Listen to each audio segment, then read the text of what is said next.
everyone, my name is Matthew Griffin, better known as the Fanatical Futurist, and if you're looking for emerging technology and science news, you've come to the right place.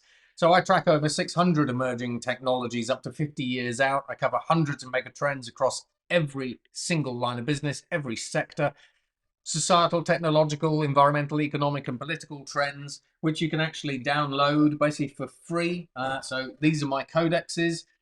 This one is 450 pages long. If you want to understand the latest information and insights basically into the world of trends, then you've got that one. If you want to delve into the latest emerging technologies like metacomputing, like DNA computing, like AI symbiosis, molecular assemblers, and all that kind of stuff, then you can download this emerging technology codex for free. So everything I do, I try to do for free, within the bounds of reality. That's it, because we all have bills to pay. Now, in this particular week's news, some of the things that I've actually seen. So this is the news that you can follow along with. It's on the fanaticalfuturist.com blog.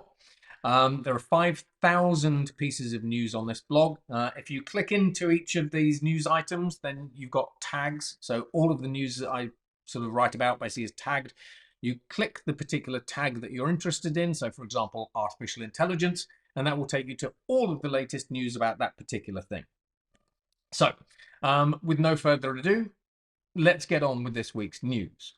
Now, something that a lot of people were guffawing about basically is Sam Altman has recently petitioned the White House to reclassify copyright law.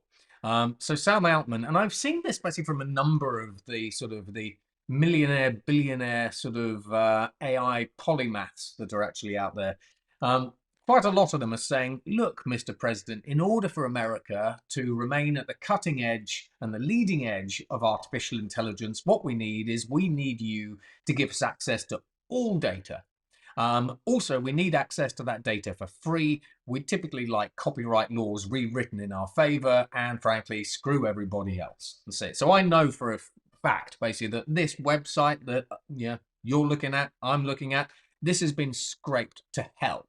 And have I got any money from that? No. And yet there's 10 years worth of effort invested in this single website alone, let alone basically these books. Did I mention that?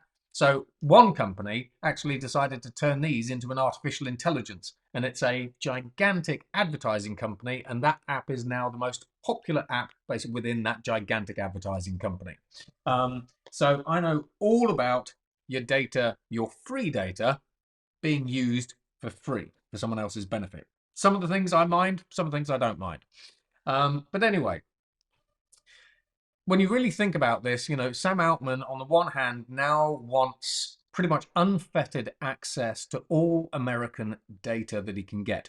However, on the other hand, basically when the Chinese AI company DeepSeek was found, should we say, exfiltrating OpenAI's data from its artificial intelligence systems, Sam Altman actually came outright and said, "You've stolen our data." Now, does that mean basically that the Chinese stole data from OpenAI, that OpenAI borrowed from everybody else? I mean, we've got to be talking about double standards here, frankly. And from an individual perspective, let's face it, when it comes to privacy, when it comes to data protection, everyone is frankly giving us two fingers up. And I think the Indian government actually put this kind of behavior into the best terms possible. So India recently came out with this saying. They said, so what AI companies are expecting us as India to do is export our information. So, so India gives its information to, for example, American artificial intelligence companies. And they say, so we export our information to those companies so that we can then import intelligence, which I just thought was a fantastic saying, because it actually just highlights the stupidity, basically, of this particular sort of exercise. Anyway, and then on the data front, Larry Ellison I don't know why he might actually want this to come to fruition. Um, wants all of the world's data in a single place, maybe something along the lines of a database, so that AIs can get trained on it all. Now, sounds like a brilliant idea. Bring all of your data into a single data warehouse, like a database. That I think Oracle are actually really good with databases. So you can train AI. That's great. Now, I don't know whether Larry Ellison is actually literally thinking 1 or 2 steps ahead there, but if he is, which he probably is, then that's a fantastic soft pitch. And again, the reason why Larry has actually said to the White House, we need to bring all of the data into one place so that we can give AI access to it, is because it benefits him. So again, just data up for grabs. That's it. And on that point, there are some very easy things that people can do to actually poison these data sets, which I've spoken about in the past.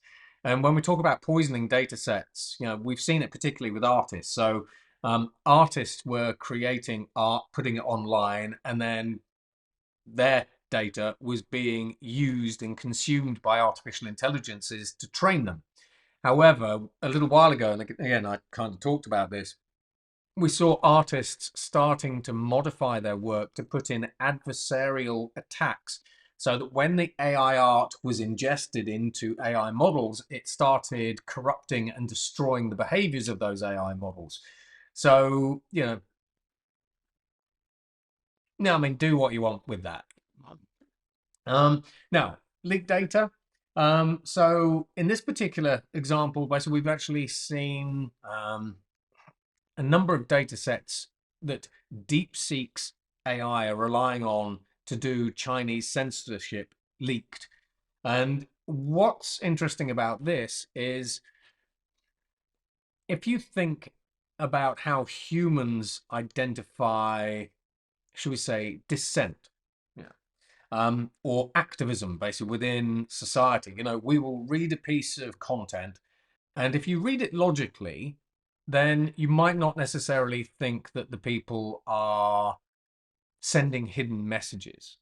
However, increasingly, and AIs traditionally sort of took that logical view. If someone said, I am going to go to Parliament and I'm going to protest, then the AI would go, oh, that's definitely a protester there. We will censor that.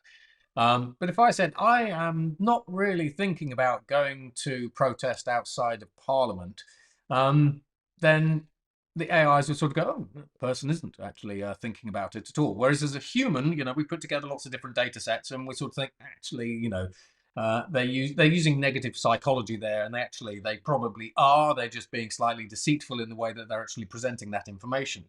So with the Chinese censorship system, we've seen DeepSeek censoring information in real time. There's another article that I did on that, which is here we go. If you click on that link there, it'll take you to more detail on how DeepSeek itself is actually censoring information from a model perspective. In this particular, anyway, going back to this particular piece of news, what we've actually seen is the amount of information that's being ingested into DeepSeek is insane. And DeepSeek and Chinese AI are getting incredibly good at learning the nuances of conversations so that they can pick up even the smallest sign of dissent or the smallest sign that somebody is trying to share sensitive or censored information. So again, it's things like the pollution protests, etc., etc. But it's quite an interesting one, that particular piece of news. So let's go to the next one. Right. So I also write a lot of opinion pieces. So when you sort of go into these, you can click opinion at the top. So you can click that here.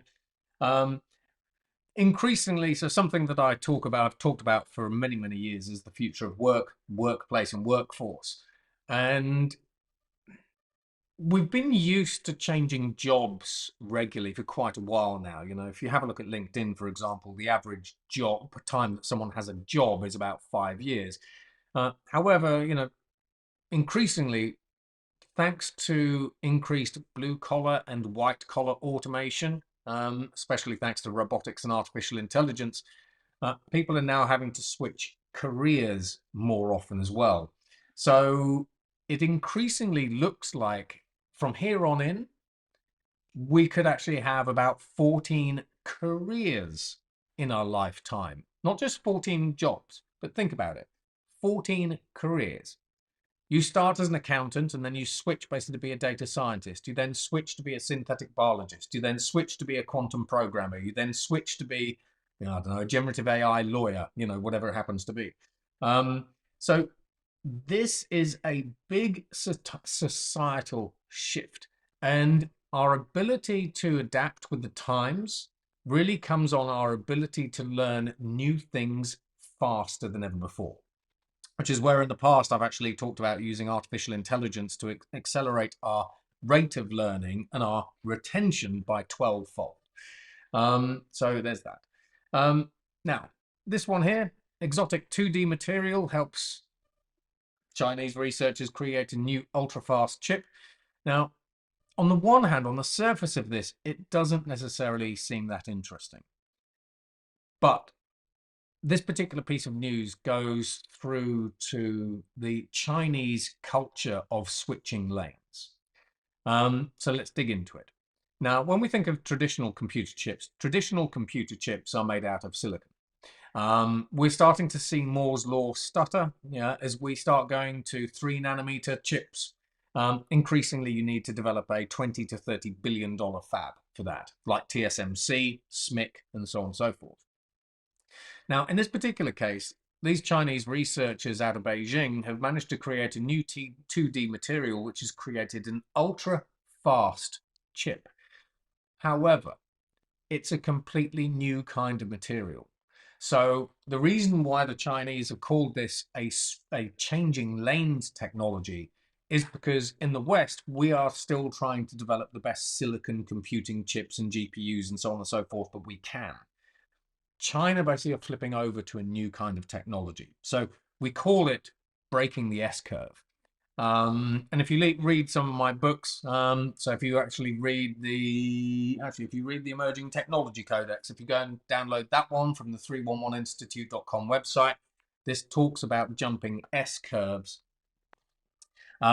It's significant because the Chinese, on the one hand, have changed lanes. They found a new way to create fast, ultra-fast semiconductors, but ultimately they're also 1 to 2 generations ahead now of Western labs and semiconductor companies. So tiny, sort of relatively seemingly insignificant piece of news, but massive implications. Now, this next piece of, I say technology, so this is actually Saab out of Sweden. They've now managed to create, essentially it's like an artificial intelligence module that you can put onto any drone, whether it's a commercial or military drone, and it creates a hive-like, mesh-like network. So now we can actually have one soldier command 100 drones all at once. So when we think about the future of warfare, increasingly it is sort of autonomous. It is drone based, although we still have lots of other platforms basically that are coming through. This particular sort of innovation allows us to ramp up drone warfare significantly with minimal human resource. And we'll end up going to 1,000 drones, and ultimately we'll end up going to 1,000 drones all being able to be brain controlled from a single operator. So next up, we've got the future of banking. So a little while ago, I gave a keynote to Schroders. So Schroders are one of the UK's largest private wealth organisations. I've also given keynotes to Bank of Singapore and the AICB, basically in Malaysia. Basically, so the AICB is Malaysia's sort of fintech education sort of regulator. I've been talking about this for years, basically, where as artificial intelligence is increasingly used to develop robo wealth advisors, who for $10 a month will say, pick this stock, do this with your investment or whatever it happens to be. RobinHood, and actually Revolut as well, but in this particular piece of news, RobinHood, on the one hand, they want to be your bank. So they are moving from being a main stock company to wanting to be your bank. And then secondly, when they are your bank, they want to use AI to provide you with wealth advice, which traditionally you would only have access to wealth advice like that from Schroders if you were paying, depending on the amount that you have under management, anywhere from really £1,000 and up. So on the one hand, the inclusion of robo wealth advisors into a banking service is disruptive. Secondly, it starts commoditizing the wealth industry. However, when we talk about robo advisors replacing human wealth advisors, especially for high net worth individuals, I don't think you've got too much to worry about because, as I say to companies like Schroders and Bank of Singapore, that's it. At what point would a high net worth individual be comfortable having an artificial intelligence manage his or her entire portfolio? AIs have no fiduciary responsibility. They don't care if they lose all your money. You can't talk to them as a confidant. They take your information and share it with everybody else. So, when we talk about, client confidentiality and privacy, that typically doesn't mean much basically for any of these AIs, etc., etc.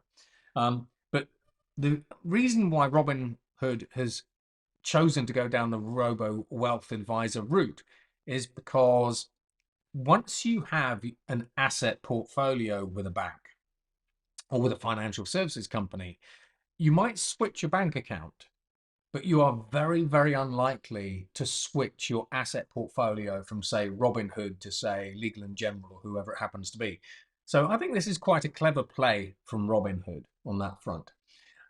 Next, we've got a British company here. So this particular company has now developed some of the first floating ship-based nuclear reactors. Now, these are relatively small reactors. They're sort of in the hundreds of megawatt range. However, when you actually think about it, I've been talking about floating nuclear reactors for a very long time. When you think about it, this sort of innovation actually makes sense because if we have a look at Amazon have developed a variety of AI factory campuses, and companies like Microsoft have turned on the 3 Mile Island nuclear reactor to power their artificial intelligence data centers. Now, as Mark Zuckerberg, flipping to another billionaire polymath, has recently said, as we see the development of gigawatt and 10 gigawatt AI factories and data centers, we need to be able to power them. Now, we can power them with renewable energy, we can power them with a nuclear reactor, but the fact of the matter is, if you have a land-based nuclear reactor from companies like NuScale, you've got to go through the planning and regulation process. And what we're seeing in the US as well as in other countries, the planning process of getting a nuclear power plant approved is insanely complicated, it's insanely expensive, takes a very, very long time. So I think the clever business plan basically behind this sort of innovation is the idea that you just simply order a ship, you plug the ship into the grid, but the nuclear ship doesn't need planning consent because we're not building a nuclear reactor on land. So you literally just order your ship, plug your ship in, and off you go. So this solves the problem of standing up nuclear power in particular geographies quickly. And that's what I think the real innovation is here. Next, we've got this. So a couple of researchers recently found that, so here we go.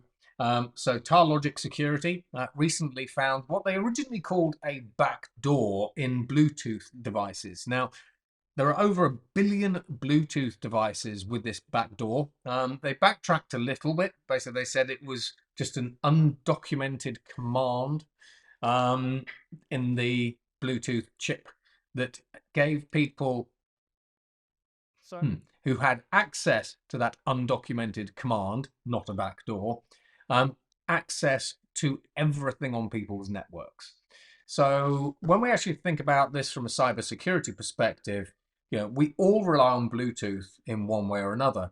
And Bluetooth it's an unsexy technology. We don't really think about it too much. But as we saw with the XYZ utils attack a little while ago, increasingly we're seeing hackers tweaking instruction sets or tweaking code in common and garden operating systems like the Linux system, that as they play the long game, because they in the XYZ utils attack, it took years for them to slowly build this backdoor basically into Linux, and then it was accidentally found by a Microsoft researcher. If you think about the importance of security within our digital and AI-driven world, the presence of not a backdoor in anything is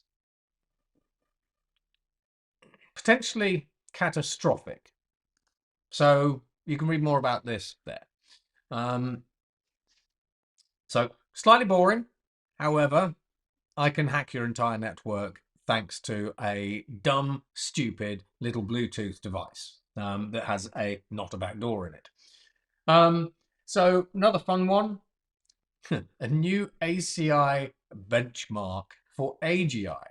Now, as you might recall a little while ago, basically there's a particular exam that artificial intelligences can take to determine whether or not they have reached human level intelligence. So this is called the ACI AGI benchmark, and ChatGPT managed to score 86% on the first one. So researchers many years ago all came together and said, how do we know when AGI has arrived? And they created this ACI benchmark test. AI smashed it. And all of a sudden people are like, no, we need a new test. The old test was completely flawed. AI hasn't reached human levels of capability, reasoning, and all this sort of stuff. So what they've done is they've created a completely new AGI benchmark test for AI. And most AIs at the moment, even the best AIs, are actually just getting around 8% on this test. So it's a little bit like setting someone an exam. They smash the exam and then you sort of go, no, that was the wrong exam. We actually meant to give you this exam. It's like, the fact of the matter is, no one really knows how to benchmark and create exams for these increasingly intelligent AIs that we're developing. When you have a look at ChatGPT, it's got an IQ of 155. When we have a look at AGI, we think it'll have an IQ of about 1600 and 1 billion times more knowledge than any human. I mean, at some point, probably in the next year to 2 years, these benchmark tests are all going to be completely useless anyway. And then there's also the conversation of, should we be measuring artificial intelligence against human kinds of intelligence when AI is fundamentally different anyway? Should AI actually have its own test, which has been created for it, not a test that's been created for humans, then given to an AI? So Sam Altman. Sam Altman, I was talking about him a minute ago, up here. That's it. So same Sam Altman there.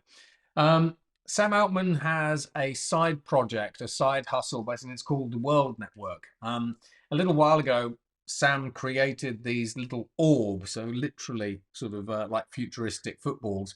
And what you would do is you'd have this orb scan your eye and get your biometric data, and then you would be rewarded with some cryptocurrency, which was WorldCoin. Now, with WorldCoin, there were lots of questions over privacy and the legality of it, and ethics and everything else. But increasingly, Sam Altman is talking to Visa about WorldCoin and the World Network being your bank. So this is where we lean into the decentralized finance trends. So this is the idea that you actually have a wallet on your phone, which is generally going to be something along the lines of a Visa-like wallet. And that wallet provides all of your banking for you. So this is where we take the trend of Bank 4, Bank 5, Bank 6, coupled with FinTech, and we start moving much more towards seeing decentralized finance now becoming much more mainstream and sort of becoming your bank, something I've been talking about for the past probably 5 years. And then lastly, MIT's robotic dog Spot learned everything in simulation. So again, these news stories typically aren't really picked up by most people. However, if you want to accelerate the rate of innovation, then the best way to do that is to use artificial intelligence to create something called a world model. And a world model is, you can think of it as a digital or virtual representation of, for example, the real world. That includes things like physics engines, gravity engines, the whole lot. And then once you have a perfect representation of the world itself, so Google and NVIDIA are doing this as well, then the idea is you create in this case, virtual robot. You train the robot virtually in the virtual world, and it learns everything that it needs to learn. And then once it's learned that, you create the real robot, put it into the real world, and it can do whatever you want it to do perfectly. Now, by developing products and by training products in simulation, you can train them and develop them a billion, with a B, a billion times faster than you could in the real world. So this is just the latest in a long, long line of products that have been trained in simulation. And if you click down here, so if you click into the news article and then you click simulation engines here, you can see all of the other things that we've developed in simulation. So for example, a rocket, revolutionary new rocket. This one talks about Google building world models to develop AGI and so on and so forth. And you can sort of mooch around the website like that. And that is it. So I hope you enjoyed this little dive basically into the future of technology and science. As always, generally quite random. However, now you might understand the world a little bit better, know a little bit more. And I'd love to hear your views and thoughts basically on the stuff that I've sort of discussed here. So thank you very much. And if you do want any keynotes, because I do a couple of keynotes, if you want to understand the impact basically of all these different things on your business or your government or country, then give me a holler. And as for the meantime, don't forget to download the books. That's it, including this little monster, I don't know, another 400-page monster on how to build exponential companies. So thank you very much. Goodbye. Speak to you soon. Ta-da. Bye-bye.